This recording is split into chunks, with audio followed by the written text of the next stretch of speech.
Baik, assalamualaikum warahmatullahi wabarakatuh. Pada kali ini bertemu lagi dengan kawan Pak Rozi. Namun sebelumnya saya Khairul Umam, host pada kali ini. Kita bincang-bincang hal-hal yang menarik gitu.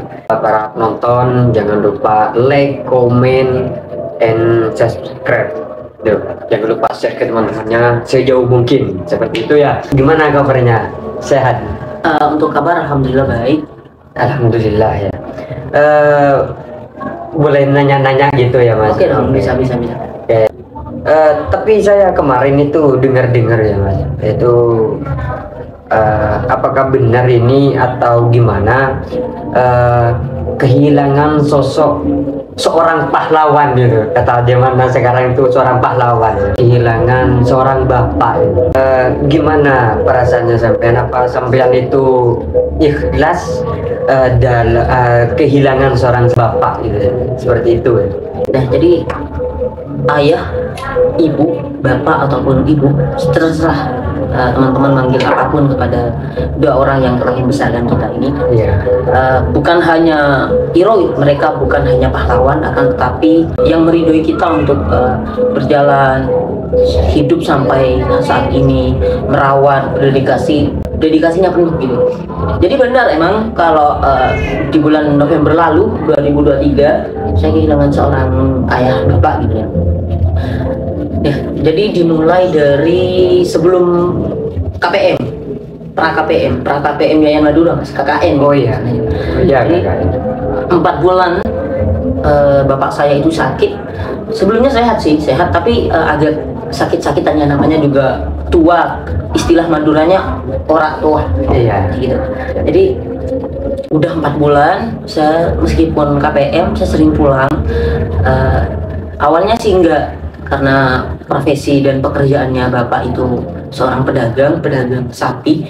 Istilahnya kalau sapi Madura ada di tulisan budaya Madura, kalau istilahnya pedagang sapi sono. Sapi sono itu biasanya dijualnya mahal dan agak diadu gitu, ada kontes-kontesnya, ada event-eventnya gitu ya.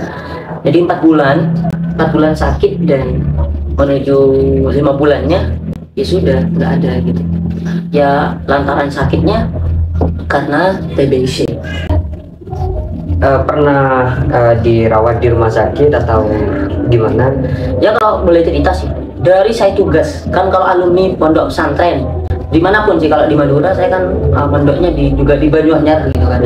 Jadi kalau di Banyuanyar itu tugasan. Jadi selama saya tugas itu beberapa kali pulang ke rumah karena memang bapak lagi sakit. Sampai saat ini saya berangkat pondok pun itu tidak diantar orang tua laki-laki. Jadi yang ngantar saudara saya, tante dan om saya, dan saudara-saudara ibu saya ke pondok pesantren.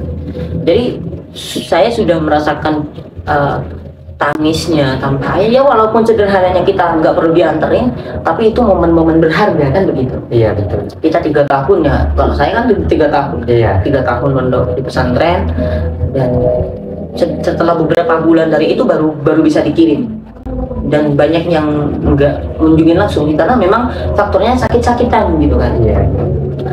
Jadi kalau boleh cerita nih, jadi sebelum KPM itu memang sakit. Setelah KPM saya pun langsung ke Bali. Setelah selesai KPM langsung ke Bali selama 10 hari.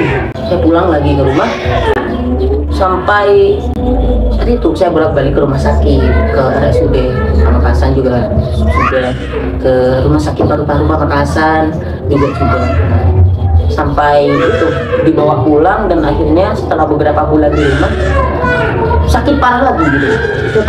Itu kebetulan banget bareng sama acara-acara besar di organisasi. Kebetulan saya waktu lalu itu menjabat di beberapa organisasi, ada sekretaris, ada ketua gitu. Oh iya. Jadi bandingkan loh, saya bolak-balik ke rumah, ya mau gimana lagi, karena orang tua pasti butuh dampingan seorang anak ya. Sesakit-sakitnya, seenggak sakit-sakitnya ya pasti membutuhkan kita. Jadi dari itu saya bolak-balik terus kan. Sampai saat ini saya belum merasa sadar bahwa orang tua saya itu sudah diambil gitu. Sampai saya pun nangis-nangis setelah saya ke kuburannya, saya nangis-nangis, tolong datang ke mimpi saya, walaupun cuma 1 kali. Beliau nggak pernah datang sampai saat ini. Jadi itu sih, selama ini lebih parah ya, lebih parah dari jatuh cinta, Mas. Iya.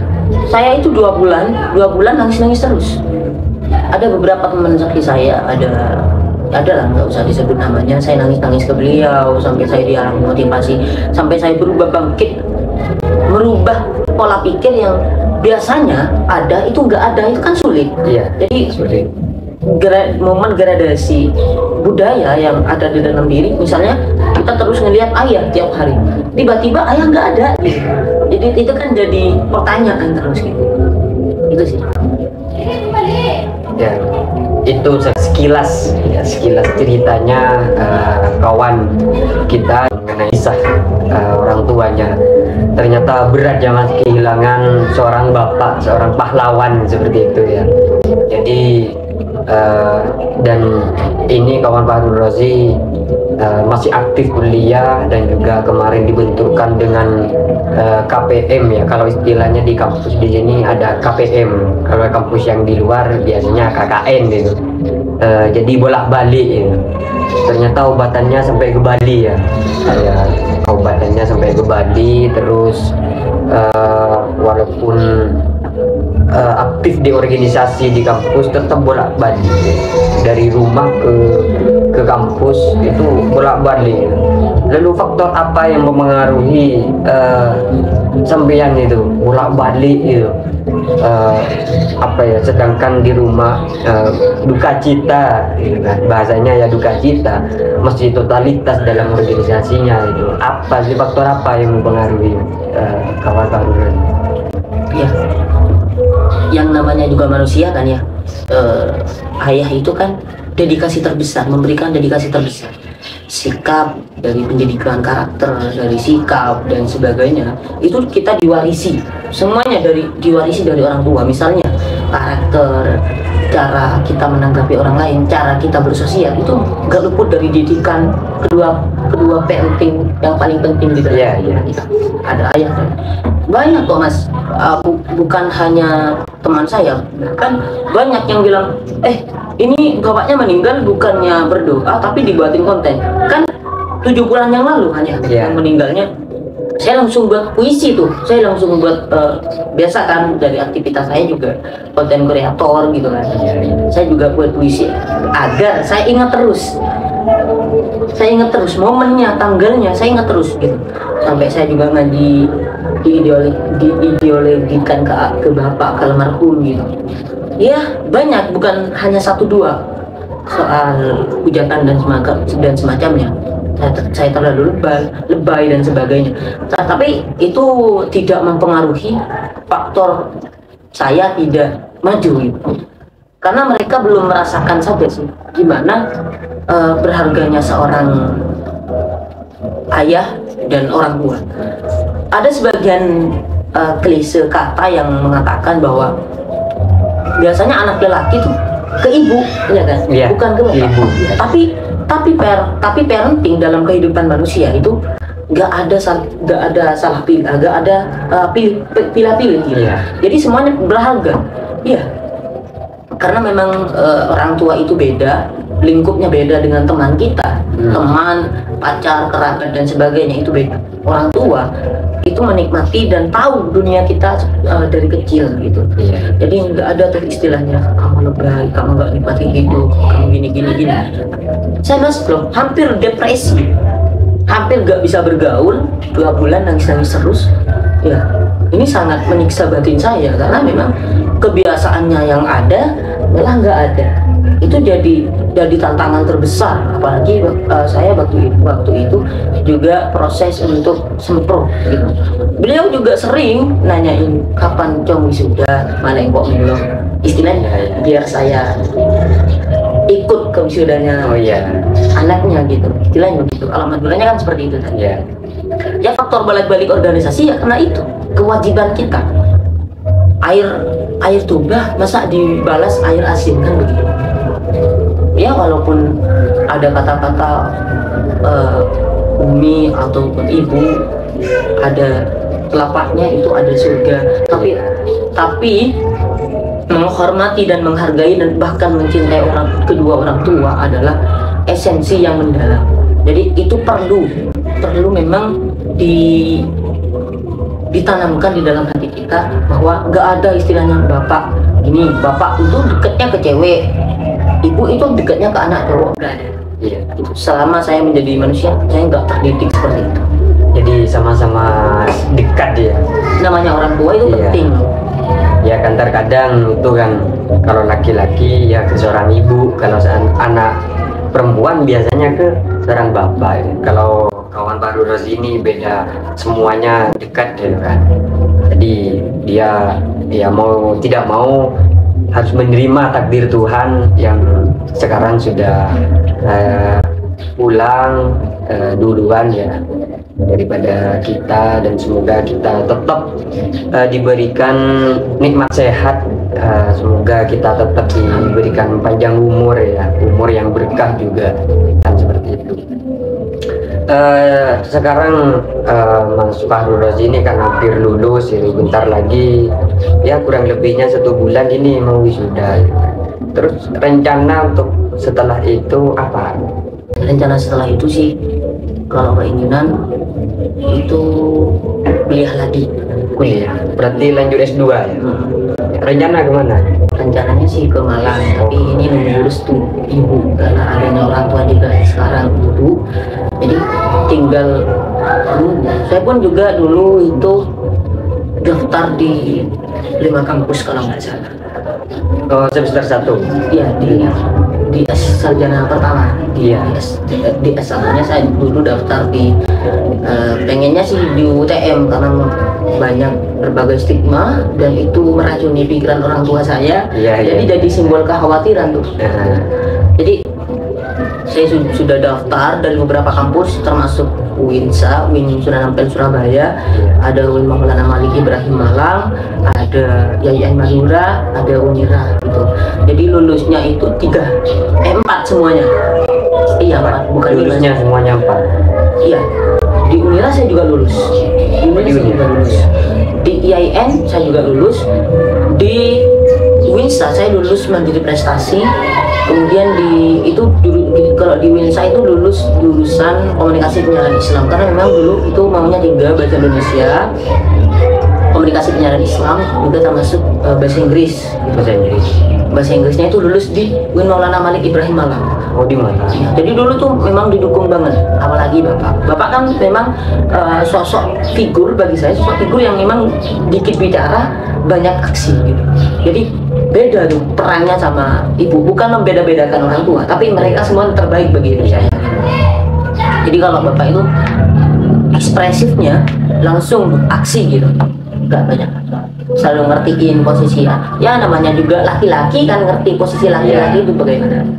Ya akhirnya waktu parah-parahnya COVID, saya sudah mau kemas gitu, mau berangkat ke Surabaya, ditunggu juga sama teman-teman, ada organisasi pondok yang merangkul. Iya, merangkul saya waktu mau mendaftarkan diri di sarjana. Oh iya. Itu memang ditemani gitu. Jadi tiba-tiba orang tua saya ya udah kan sama-sama kuliah. Jadi di Pamekasan kalau sama-sama kuliah juga bisa. Jadi saya khawatir gini. Nah udah tuh ketat tuh kan, keputusannya bulat. Nah, saya nggak bisa kemana-mana. Walaupun saya nggak nerima gitu. Namanya juga manusia kan ya. Saya sementara waktu nangis karena memang impian saya itu keluar, bukan ke sini. Tapi alhamdulillah takdir Tuhan itu nggak pernah salah. Iya. Saya di sini juga bisa memaksimalkan proses selama 4 tahun gitu. 4 tahun 2020 hingga 2024 saja. Itu perjalanannya prosesnya itu banyak kampus ya untuk menempuh S1, dan sekarang takdir itu menentukan kawan Fahrul Razi ini di kampus yang ada di Pamekasan. Jadinya ya menerima itu atas izin orang tua, karena yang diizinkan oleh orang tua itu di Madura, ya jangan kemana-mana itu kan, ditetapkan itu. Takutnya apa istilahnya ya, takut gak berokah gitu. Oke, tadi kembali lagi ya cerita yang awal itu, setelah meninggalnya orang tua 2 bulan itu nangis-nangis, itu gimana rasa sakitnya menghadapi kehidupannya sampean itu gimana? Selama 2 bulan itu nangis-nangis terus itu gimana? Saya sih patut berterima kasih Mas kepada teman-teman organisasi, boleh saya sebutkan? Ya silakan. Terutama UKM Migda. UKM Migda merangkul saya itu dari awal ya. Dari awal Bapak sakit. Kebetulan pas waktu sebelumnya meninggal 3 hari sebelum itu saya sudah sibuk pulang ke rumah. Iya, pulang ke rumah. Karena memang 3 hari sebelum meninggal itu sudah parah Mas, sudah lupa. Ini saya salutnya selupa-lupanya ayah, selupa-lupanya Bapak. Saya hadir mendampingi beliau. Ya saya pegang wajahnya, beliau ingat. Ke yang lain itu nggak ingat gitu, ke saya ingat. Betapa terpukulnya hati saya pada saat itu. Iya. Terus saya dampingi selama 3 hari 3 malam. Saya ya walaupun saat ini saya merasa kurang berbaktinya kepada orang tua, terutama ayah gitu. Ini jadi pelajaran penting bagi saya, bahwa sebelum kehilangan itu harus memberikan dedikasi terbanyak, utamanya jangan mengecewakan lah gitu. Ya setelah kehilangan ya baru kerasa gitu, bahwa pendampingan kita, penghargaan kita, rasa cinta kita kepada bapak, kepada orang tua, kepada orang yang ada, yang mendedikasi dan membesarkan kita hingga besar sampai saat ini, itu belum cukup. Mau dikasih uang 1 miliar pun ataupun lebih itu nggak cukup. Iya. Jadi kembali lagi ke ceritanya tadi, yang benar-benar merangkul saya itu salah satu teman-teman organisasi UKM Migda, dan kedua FKMSB. Baru saja dikuburkan, BPH UKM Migda sudah datang ke rumah. BPH itu Badan Pengurus Harian ya, yeah. Badan Pengurus Harian. Kebetulan kan saya ngejabat itu sebagai sekretaris. Ya. Jadi teman-teman udah nguatin saya nangis di depan mereka gitu, seperti ini. Ya, effort mereka sampai tahlilan 7 hari terutama teman-teman FKMSB itu memang luar biasa. Setelah dari itu kan saya masih bolak-balik kan ya, ke Pemekasan. Setelah 7 hari kan tetap ngaji di rumah selama 40 hari gitu. Saya tuh kadang kan nginep di Pemekasan sendiri, sore-sore gini, ini kayaknya udah inget gitu, tiba-tiba inget gitu. Saya udah telepon teman-teman, nguatin saya, bawa saya ke pantau, bawa saya kemana-mana, intinya yang menghilangkan rasa saya. Dibawa refresh ya? Iya, pernah tuh saya sehari full nangis di kontrakan saya. Itu memang luar biasa gitu, karena memang kita nggak bisa ngapus dosa-dosa kita kepada orang tua yang telah meninggalkan kita, walaupun yang masih ada itu dinikmati teman-teman, dirawat, dijaga. Karena pembalasan apapun yang kita berikan itu nggak bisa menjamin bahwasanya kita sudah memberikan jasa terbaik untuk orang tua, nggak bisa. Jadi 2 bulan saya begitu, memang merupakan kondisi sangat sulit untuk saya berdiri. Ada sih juga teman-teman yang merangkul saya, ya teman-teman komunikasi langsung, komunikasi yang sering-sering acara-acara dari kemarin-kemarin. Ya, alhamdulillah mereka juga welcome gitu, terima aku apa adanya mas gitu. Dan berdiri di titik itu bukan hal yang mudah. Ya walaupun saya nggak bisa mengekspresikan tangisan saya sehari ini, saya nggak butuh memperlihatkan itu, karena ini memang sebatas saran dan nggak penting untuk dibahas gitu. Cuman ini sebuah refleksi bahwa kehilangan orang tua adalah hampir sama dengan kehilangan jantung kita. Kalau badan manusia kehilangan satu, yang lain tidak berdaya. Jadi satu sama lain, anggota tubuh itu saling melengkapi. Orang tua itu kan melengkapi dari sisi cerita kita sejak kecil, mengajarkan kita, memberikan kita nafkah dan sebagainya. Sampai kapanpun ya, kecuali doa-doa terbaik, ya kita tidak akan pernah memberikan balasan terbaik kepada orang tua kita, terutamanya kepada ibu, ayah. Jadi saya jadi ingat beliau sering mengingatkan saya, bapak sering mengingatkan saya ketika saya pulang ke rumah gitu kan, banyak loh teman-teman saya yang sudah saya bawa kenal akrab bahkan kan ya, termasuk masnya sendiri kan sering ke rumah gitu kan, dan beliau tuh kan welcome orangnya gitu. Jadi sering beliau mengatakan bahwa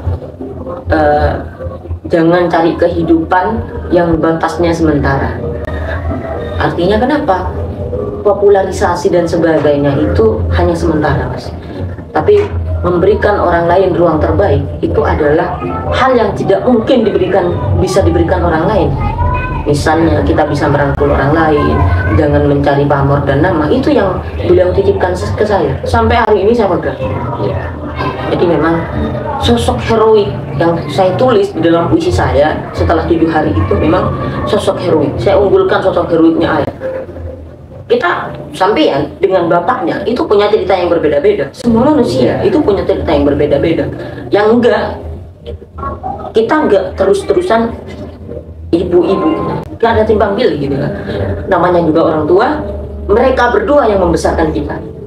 Dari jerih payahnya, dari usahanya, dari dedikasinya, dari pengetahuan yang mencegah kita untuk ke jalan yang buruk, memberikan kita ruang-ruang hangat gitu selama ini. Jadi yang sering dipesankan sih jangan terlalu berebut hal-hal yang memberikan kita kenikmatan sementara sehingga kita lupa bahwa memberikan kebahagiaan, menebar kebahagiaan ke orang lain itu merupakan bentuk penghargaan yang terbaik dari kita ya. Cuman itu sih. Ya, ternyata sedihnya luar biasa ya. 2 bulan itu bahkan sampai sekarang mungkin ada gitu kan sedihnya, suatu waktu itu ingat gitu kan. Makanya kita itu alhamdulillah mempunyai teman yang banyak, jadi teman-teman juga paham terhadap keadaan kita, merangkul kita, tetaplah bagaimana caranya kita itu tidak ingat terus gitu kan, dibawa refresh sampai sama teman-temannya ya, itu luar biasa. Dan ya sebetulnya saya ini kawan lama itu sama Harun Rozi ini, kawan lama juga. Saya juga sering ke rumahnya, dan yang saya ingat gitu sama orang tuanya ini, sama bapaknya, pernah pas waktu itu balik malam gitu setelah Isya itu mau balik ke Pamekasan, pesannya gini kepada saya ya. Tapi dia pakai bahasa Madura, istilahnya gini, nyari kancah dengan ketretan nyari kancah lebih lihat itu. Istilahnya seperti ini, carilah teman yang menganggap kita itu saudara, jangan pilih-pilih untuk berteman itu ya. Makanya sampai sekarang saya tetap komunikasi dengan kawan baru Rozi ini, seringlah komunikasi, bahkan kadang ngopi bareng gitu. Ya saya paham dengan keadaannya dia ini kan masih tahap melupakan karena sulit ya, punya kenangan gitu. Karena kenangan ini yang luar biasa. Mungkin itu ya Mas untuk podcast pada kali ini. Sebenarnya bisa nggak saya ngucapin terima kasih ke teman-teman? Oh iya harus. Saya terima kasih teman-teman pada teman-teman FKMSB, FKMIDA, teman sekelas Akademi Bahasa Indonesia yang juga pernah semuanya, yang pernah ke rumah doain tahlil cap malam, termasuk Mas Imam ini teman yang luar biasa bagi saya. Sampai dari dulu sampai sekarang kita tetap bareng-bareng kemana-mana, tetap bareng-bareng. Karena ini sepertinya podcast, ini hanya memberikan bentuk inspirasi. Siapa tahu ini inspirasi bagi kalian gitu kan ya. Jadi semuanya ini tahdus bin nikmah teman-teman. Jadi gak ada, waktu itu gak panjang, waktu itu juga gak bisa diulang gitu. Jadi keberadaan orang tua, kedua orang tua kita itu merupakan titik kebahagiaan yang paling tinggi. Intinya terima kasih semua teman-teman yang selama ini mendukung saya, memberikan saya ruang-ruang terbaik. Semoga kalian bisa mencapai tujuan kalian masing-masing dengan kesuksesan yang tinggi. Mungkin itu podcast pada kali ini, semoga bermanfaat untuk seluruh teman-teman yang ada di luar sana. Semoga ambil manfaatnya. Yang kiranya tidak masuk akal dan tidak logis, silahkan buang. Kalau sekiranya itu ada pelajarannya, silahkan diambil, seperti itu. Dan jangan lupa sekali lagi like, comment, dan subscribe itu channel Pribumi Podcast, itu Pribumi Podcast. Mungkin itu dari saya pribadi selaku host. Apabila ada kesalahan baik dari segala tempat ya Mas, dan semacamnya ini kayaknya ya sederhana saja gitu kan. Mungkin itu, dan Allah wa iyyakum. Wassalamualaikum warahmatullahi wabarakatuh.